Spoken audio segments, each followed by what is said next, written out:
Hello and welcome to our third round with Blue-Red Swans.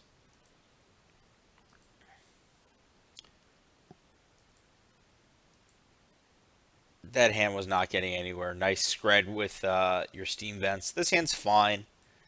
It does stuff. Uh,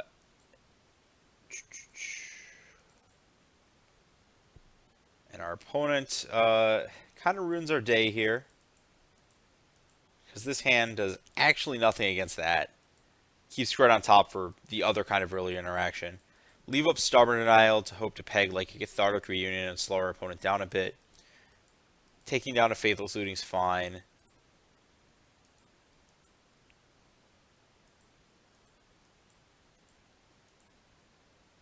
Let's pop out our opponent's graveyard here and just... We get to watch how horribly everything goes from this point forward. I debated remanning this Cathartic Reunion to force my opponent to discard another 2 cards to it on the next half to stop Haunted Dead. But I kind of wanted to line up the remand with the in-graveyard Faithless Looting. Not entirely sure if that's correct or not. Bottom a couple cards that just don't do anything in the matchup. Gonna die to Bloodghast. I don't actually know if my deck is capable of beating Goblin Piker, to be honest, like that. Just like free Goblin Pikers. Not sure. Doesn't look very good.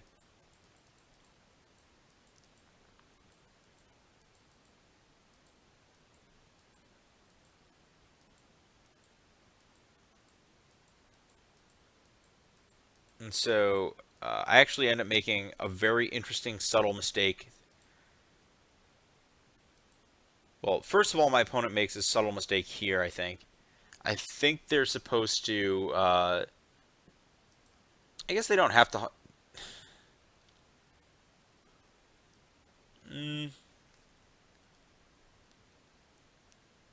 I thought it was that if they had...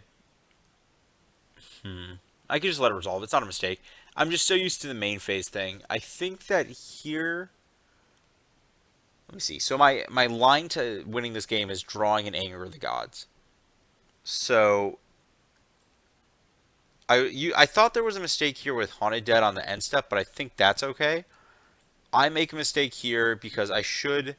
so it's kind of weird. So Prized Amalgam's a mandatory trigger. So in order to preserve my life total best, what I should have done is I should have shredded a Prized Amalgam in response to the Narcomoeba trigger, so that my opponent has all their Prized Amalgams on the battlefield on my next turn, so that if I get an Anger, I get everything possible. And now instead I have to take a little more damage in combat and go into Conflagrate range. So I cycle away the Stubborn Denial that I don't think is really going to matter this game. I think the Remand's going to matter more, hard countering a flashback card. And then 1, 2, 3, 4, 5, 6, 7, 8, 9, 10, 11, 12, 13. Exactly not die. Save the Skred for whatever the follow-up is. Remand the Conflagrate. They have all these things. I don't draw Anger, and the game ends. Pretty simple. I did not have the exact one hate card in my deck, and therefore was completely and utterly destroyed by a deck that I cannot interact with in any reasonable way, shape, or form. So sideboarding here is pretty straightforward. You have the third Anger of the Gods, which is really my only hate card coming in, along with a couple life gain creatures, kind of stabilizing against their smaller forces, and notably these both also survive Anger of the Gods. So you can set up some pretty reasonable boards and force them to overextend. A couple Skreds, spot removal that doesn't go to the face is just terrible. And the Vendilion Click that I don't really like the idea of letting them draw cards as much as possible. There's some other issues here. Looking at the sideboard, I think in retrospect it's possible that a Spellskite could have been okay to protect my random big dorks from like Nature's Way or Nature's Claim and block, but it doesn't do anything on its own, so I'm kind of off it. I don't think any of the other cards really do anything. Spell Snare can take down Reunion.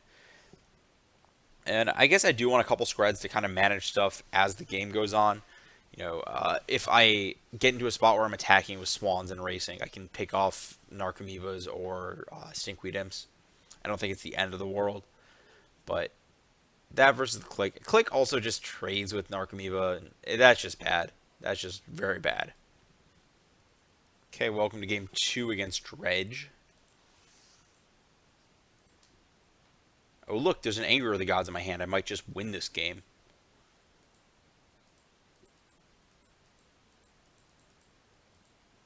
Yeah, that's not resolving.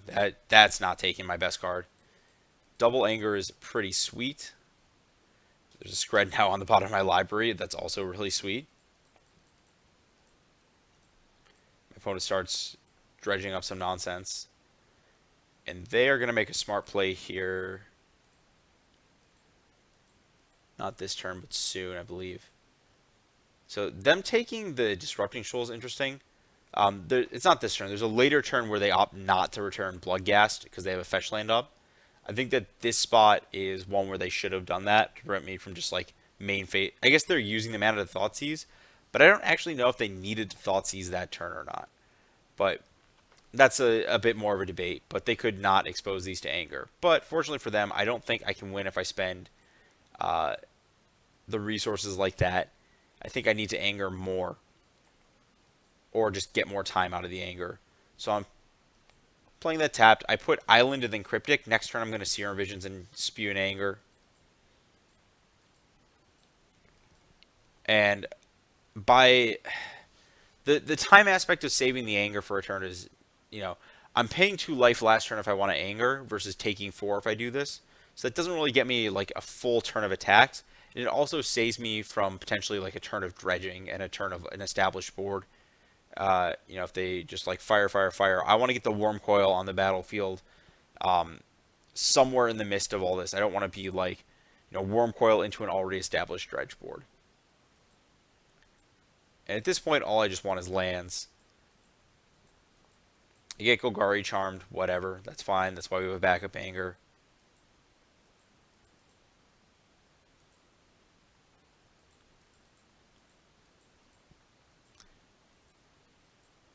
And here, I'm just trying to get the Worm Coil on the battlefield before I cast Anger. I don't feel the need to Cryptic tap that turn, just because having it post Worm Coil is nice. Also, at this point, though, I'm just going to counter that and just try to get somewhere to the 6 land for Worm Coil, which I do have. And this is where something awkward comes up.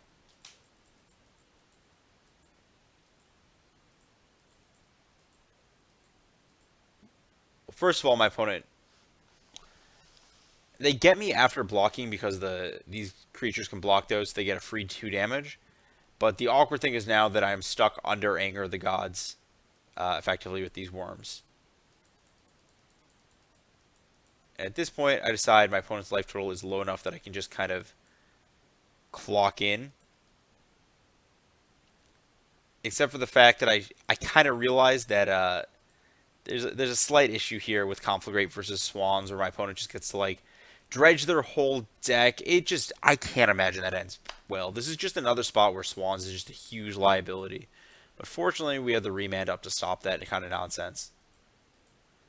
I don't think my opponent actually sees the Conflagrate to like draw their deck and make a million power play. Though I guess they know about the Angers, they can't really run into that. They go for a worm, I go for a remand, and the game ends. But yeah, that's a pretty big liability that I'm not a huge fan of. Okay, welcome to game 3 against Dredge with no hate cards. This is pretty miserable. That hand is just not going to do anything. This hand has an Anger, so I might be able to win. Worth noting, I did swap out the second Skred for another Blood Moon to shut off my opponent's potential like Life from the Loam long game.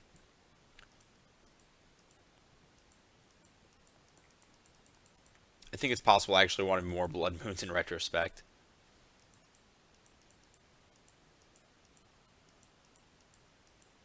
And I'm not countering a Life from the Loam with 0 targets. That's just stupid.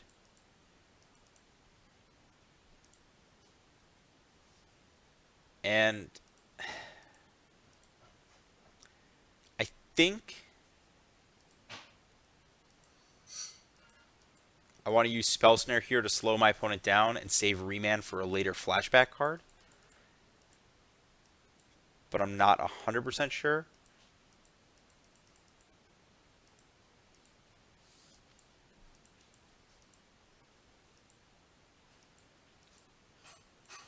And I think my angle this game is to anger twice using a Snapcaster Mage. Worth noting, there's now an Ancient Grudge in my opponent's graveyard, which sets some stuff up. I think I was supposed to potentially mana leak that Life from the Loam just to buy another turn, basically cycle, but I didn't. This is where my opponent does the don't return Bloodghast thing, because they're just going to not use the mana and they can just EOT it. Smart, prevents me from doing stuff on my main phase. This Cryptic is something I'm going to need later to kind of survive one bad combat step. So I save it. I'm not going to really fire it on, I think, anything. Even if the replay attempts to give me the opportunity to do so.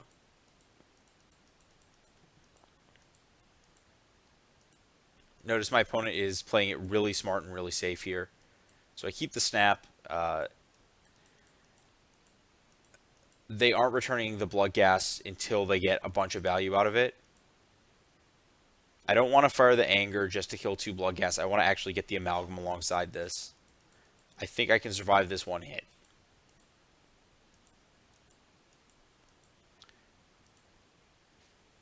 Just popping that out again. 7's a reasonably safe life total.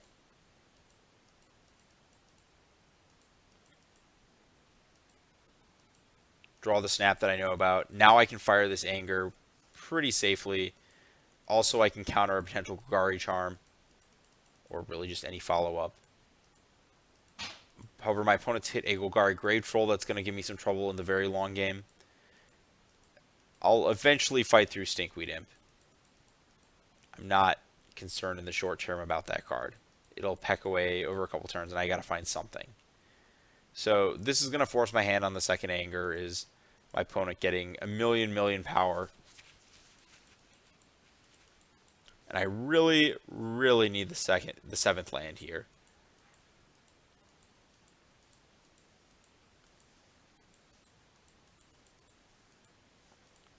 So there's a Cryptic to force my opponent to redraw that. Now we're going to rely on a flashback Cryptic to get somewhere. This is going to get a little awkward if I don't draw the 7th land, which I don't. So I snap Anger to take everything out, because the Ancient Grudge is going to kill me otherwise. You know, the same trick they ran, attack, kill my thing after blocks. Ancient Grudge is going to take care of the Worm Coil at some point, unless I remand it. So that's a play I should be looking at. Troll being pretty small is kind of my saving grace here. And I'm okay getting, you know, against this battlefield, I think I can fight against getting Ancient Grudged. I have to do something to stabilize, so this is what it is. My opponent instead just opts to cast a 7/7 Grave Troll and not Flashback, which is oddly like one of the best possible situations, I guess.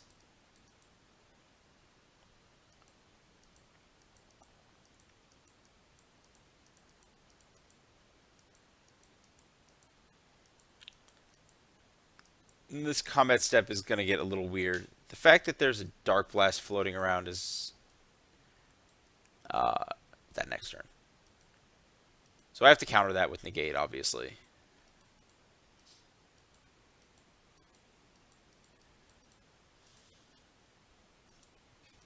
Yeah, here we go. And when we remand, we actually survive this combat step. We're taking effectively 2 damage here, going to 2.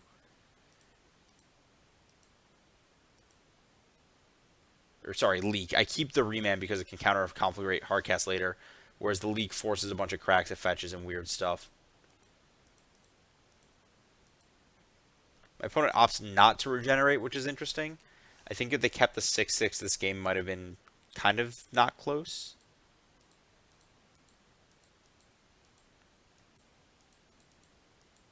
And we're going to be Crypticing this turn to survive, and also to get our opponent pretty close to dead.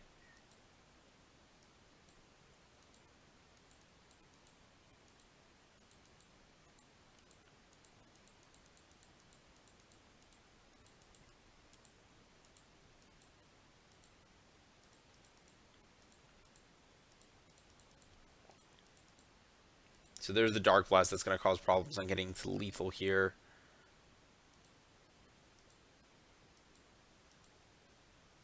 Because I didn't draw anything, I'm kind of in an awkward spot, but my opponent's kind of a little too low on clock to get anywhere.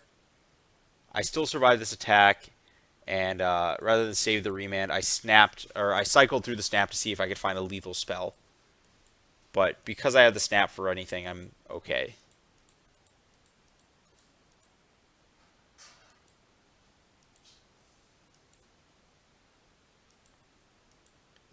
And here we can leave up the remand through the end step.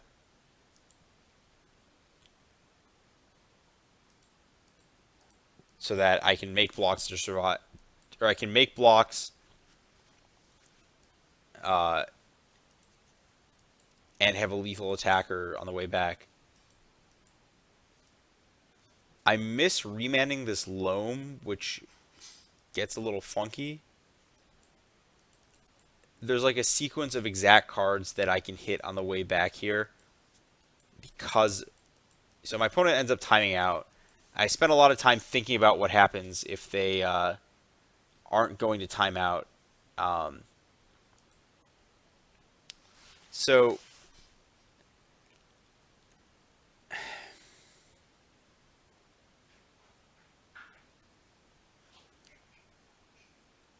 I guess if I remand the Loam, they can conflagrate something down.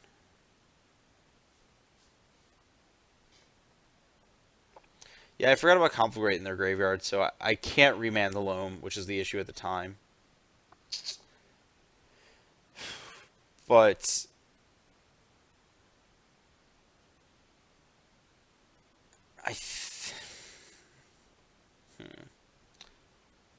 yeah, because the issue is the Haunted Dead in their graveyard that should be able to make a chump blocker to survive this attack. And if I had remanded the Loam, I'd get a card further down to finding a way to break that up. The end result of all this is I actually would have like remanded my own spell again and found a Batterskull, but been like one life short of surviving the attack, which was kind of funny. Because they could make 4 power flyers if I don't attack, and then if I do attack, I actually think I just die on the swing back.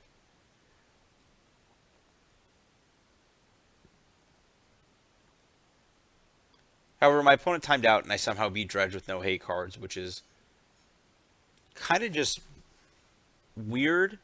I think it says a lot to the power of Anger of the Gods against Dredge, and I think that is, in designing a lot of decks, a key to being able to win the matchup. Not just once, though. You have to be able to do it twice and apply pressure. I think that, realistically, it's interesting that Goblin Dark Dwellers might be a card because of that. In decks that can't reasonably Snapcaster Mage. Though I guess if you can't Snapcaster, you can afford... But you want a flexible card that you can actually just play anyways. Regardless, Anger of the Gods multiple times per game is great. That's like a real plan against Dredge. And I think that if you can do that reliably, you don't need more hate cards, or significantly more hate cards. Again, you have to be able to clock as well. But the other thing that leads to is that any deck besides Dredge that is soft to Anger of the Gods is basically unplayable. So I think that Obzon Company is really sketchy right now, and I think that also points towards just like raw wild Nakatl decks being pretty sketchy. Though those haven't been good for a while, so it's tough to tell.